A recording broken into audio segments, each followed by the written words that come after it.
షర్మిల కొన్ని ప్రశ్నలు వేసింది, అర్థవంతమైన ప్రశ్నలు వేసింది. ఎస్, గతంలో మేమందరం కూడా మాట్లాడిన ప్రశ్నలే. తను కాంగ్రెస్ పార్టీ అధ్యక్షురాలుగా వచ్చిన రోజు మాట్లాడటం జరిగింది. నేను ఎప్పుడో 2 సంవత్సరాల క్రితం తెలంగాణలో తను పార్టీ స్థాపించినప్పుడు ఇది ఆరంభించింది తెలంగాణలో, కానీ షర్మిల రాబోయేది ఆంధ్రప్రదేశ్కి అని నేను ఊహించి చెప్పడం జరిగింది. ఊహించి ఆ తర్వాత మొన్న అక్కడ కాంగ్రెస్ వాళ్ళు కూడా కొద్దిమంది నేను త్వరలో పిసిసి అధ్యక్షురాలు కాబోతానని ఒక ఛానల్లో చెప్తే వాళ్ళు తెలియనితనంతో, తెలివి తక్కువతనంతో ఎవరో ఒకళ్ళిద్దరు మాట్లాడటం జరిగింది. ఆ రోజు ఆలస్యం అవ్వచ్చు, ఏదన్నా మాట్లాడామంటే పాయింట్ లేకుండా మాట్లాడి నేను.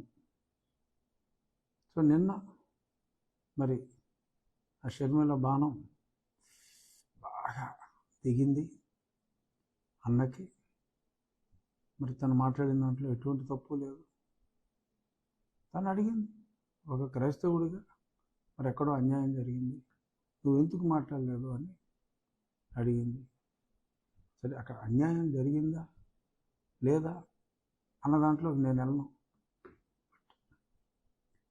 అమ్మాయి అడిగింది, తను షర్మిల వారి అన్నని, being a Christian why did you not question అని తను అడిగింది.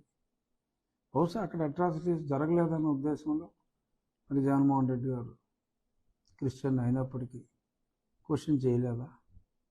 ఎందుకంటే అట్రాసిటీస్ జరగనప్పుడు ప్రశ్నించవలసిన అవసరం లేదు. బట్ అయినా తను ప్రశ్నించిన విధానానికి సమాధానం yes there are no atrocities అని చెప్తే బాగుంటుంది. డెఫినెట్గా ఏదో 2 వర్గాలు కొట్టుకున్నాయి, అబరేషన్స్ జరుగుతాయి, మరి దానికి రూలింగ్ పార్టీని బాధ్యత చేయటం ఎంతవరకు సమంజసం అని సజ్జల గారు, లేకపోతే ఆ తిట్లు తిట్టిస్తున్నారు. మొన్నటి వరకు సజ్జల గారు ఒకరికే కాస్తో కోస్తో విమర్శించే పర్మిట్ ఉండేది సీఎం గారి దగ్గర నుంచి. ఇప్పుడు I think free for all permit ఇచ్చినట్టున్నారు. ఒక పక్క సుబ్బారెడ్డి చిన్నాన్న, ఇంకో పక్క మేనమామ రవీంద్రనాథ్ రెడ్డి, ఇంకా ఎవడపడితే ఆడు సోషల్ మీడియాలో, వైసీపీ సోషల్ మీడియాలో మరి ఇష్టం వచ్చినట్టుగా క్యాంపెయిన్ చేస్తున్నారు, చెడ్డగా మాట్లాడుతున్నారు. తను అడిగిన ప్రశ్న స్పెషల్ కేటగిరీ స్టేటస్ గురించి గొంతు చించుకున్నారు కదా జగన్ రెడ్డి గారు. మరి ఇప్పుడు నోరు పడిపోయిందా, ఎందుకని మాట్లాడుతున్నారు అని అడిగారు. తప్పే ఉందా అందులో? తప్పేంటి? నాకు 25 సీట్లు ఏమన్నారు, మీకు 31 మంది ఎంపీలు ఇచ్చారు రాజ్యసభ సభ్యులతో కలిపి ప్రస్తుతానికే. మరి ఎందుకు నోరు మూసు కూర్చున్నారు అని అడగటం తప్ప, 3 రాజధానులు అన్నారు, ఒక్కటి కూడా కట్టలేదే అని అడగటం తప్ప, నువ్వు 3 అన్నావు కదా, అమరావతిని కంప్లీట్ చేసుకోవచ్చు కదా, వైజాగ్ అలాగే ఉంది కదా, చేసింది ఏమీ లేదు అని చెప్పి పిసిసి అధ్యక్షురాలు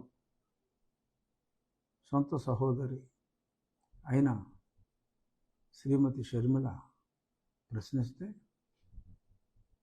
శ్రీ జగన్మోహన్ రెడ్డి గారు అనుచరులను ఉసిగొల్పటం, బూతులు తిట్టించటం, నీచంగా మాట్లాడించటం ఒక స్త్రీని న్యాయమా అని వాళ్ళ మహిళా లోకం ప్రశ్నిస్తుంది.